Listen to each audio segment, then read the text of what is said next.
Hello everyone, this is Robel from Hypnosis for Better. Thank you again for coming to watch this video. Today I present to you part 3 of free hypnosis tutorial, how to bulletproof your hypnosis inductions. And in today's video I want to discuss with you 2 simple concepts that can literally revolutionize your inductions if you have not been using them already. And these are very simple things. I'm sure when you learn how to do hypnosis, somebody has talked about them.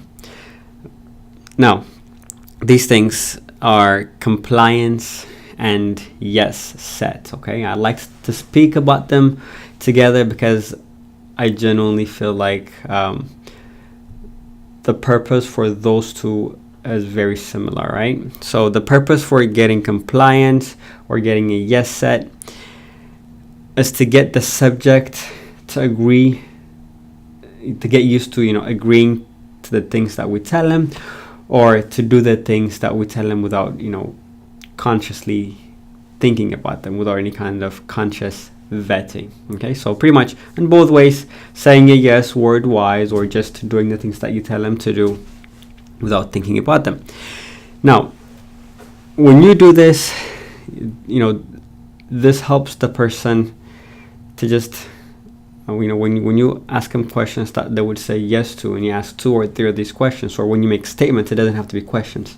It can be statements that they can agree to 2 or 3 times. Then it is easier for the person, for some reason, to agree to the following question. Okay, so after you make 3 or 4 comments that they would agree to, it's more than likely that they would agree to the question or the statements that follows. They use this in sales, they teach this in NLP, courses, and it works. It's perfect. Now, an example of how I use a yes set is,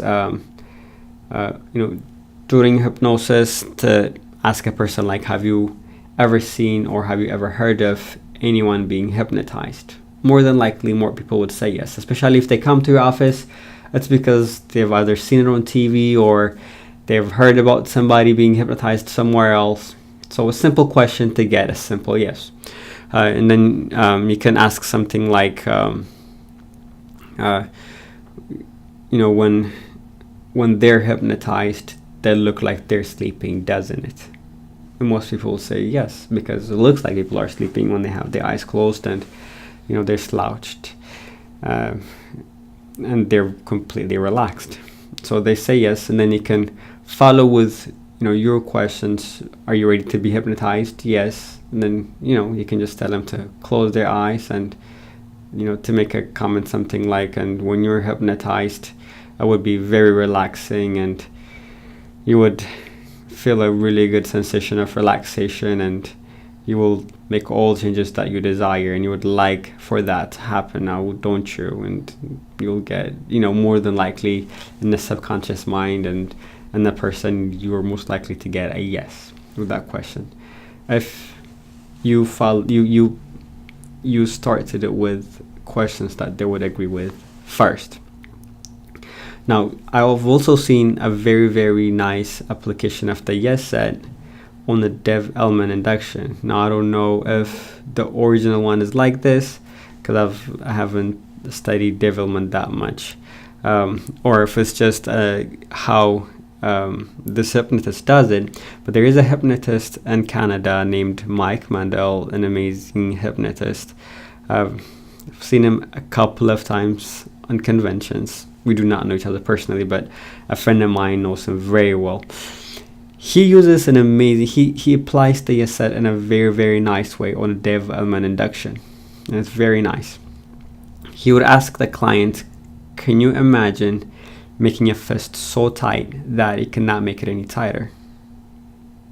And gives the time for the client to imagine, and the client say yes. And then he would ask, can you imagine making a fist so loose, limp, and relaxed that it just won't move? And he would say yes, and then he would ask the client to close their eyes and to relax them all the way to the point where they are so loose, limp, and relaxed that they stop working, just like a dev element induction. And he continues like that with the induction, and that's awesome. Now, I don't know if that's exactly how Devilman did it, and it might be, but I've heard of the Devilman induction in different ways, and I've heard of it from different people, and by far I feel like this is the best way it is done, and I think it's because it is followed by this yes set, and that just makes it really, really good. That makes it way more powerful. I get way more success rate with this induction, versus just at the get-go just asking the person to close their eyes and to relax them, and to asking them to imagine as if it's so loose, limp, and relaxed that it stops working. Okay, that's that. Now, when it comes to compliance, you can do way more with compliance.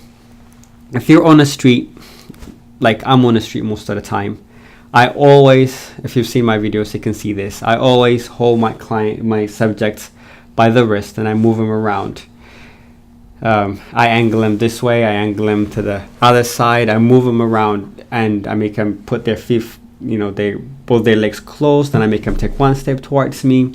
I've learned this from this other hypnotist called Sean Michael Andrews. I'm sure a lot of other people have done it before then, because I see the same thing being done.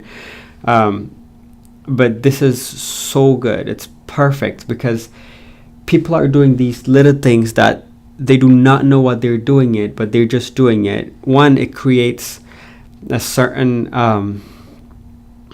like for them, it's like a routine that they're doing. They don't know if this has to be done in this step for them to be hypnotized, or if it's just something that I'm seeing that's not right, that I'm asking them to move this way or that way. It's very little things. It doesn't really have any difference for anything. Sometimes my cameramans have to move around with me here and there, just to keep me in a frame. But I do this always anyways, because it gets the person to do the things that I want them to do without thinking about it. And that, it just, it's a very good stepping stone to trance, So when I say sleep during your instant induction, they can just go woof, very easy. It just makes it much, much simpler. And just practice doing that over and over, just getting that compliance. Another way of, getting this compliance, other than just moving them around, because you can't move them around too much in an office space, for example, is to do more of the suggestibility testings. But when you do it, control the timing and make sure you do it in a in a way where you're telling them how to do every single step as they're doing it. So the way I like to do suggestibility testings, and I've said this before, my favorite one is the magnetic fingers, right? Because nobody can feel this one unless if they're consciously resisting. That's how I think of it.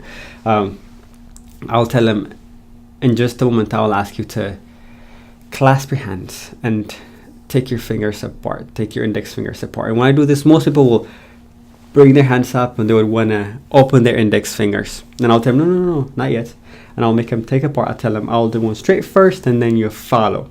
And I will demonstrate first, and then after I demonstrate, I will make them do every single thing step by step per my instruction.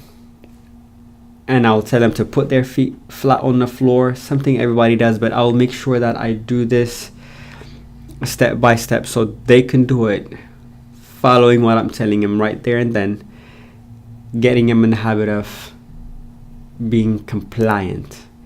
And all this builds them up with, to that point where, when I say sleep, and they just follow, okay? They got the yes set, we got the compliance.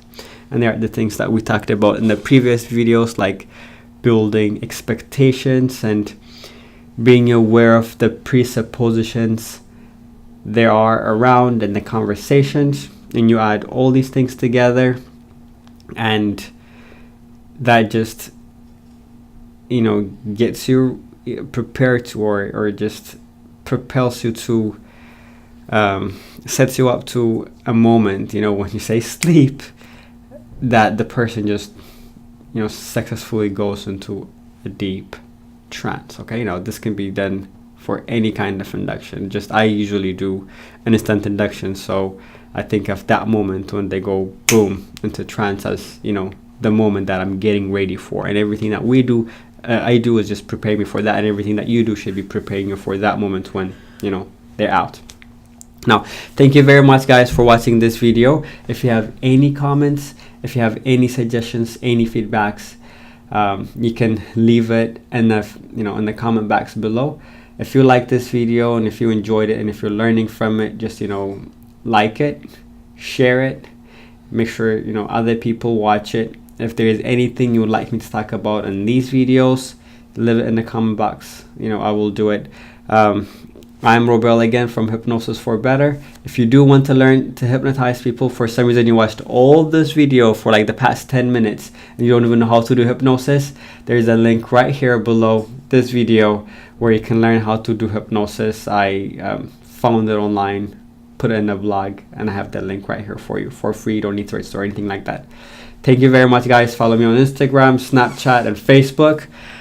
Have a good one. Peace.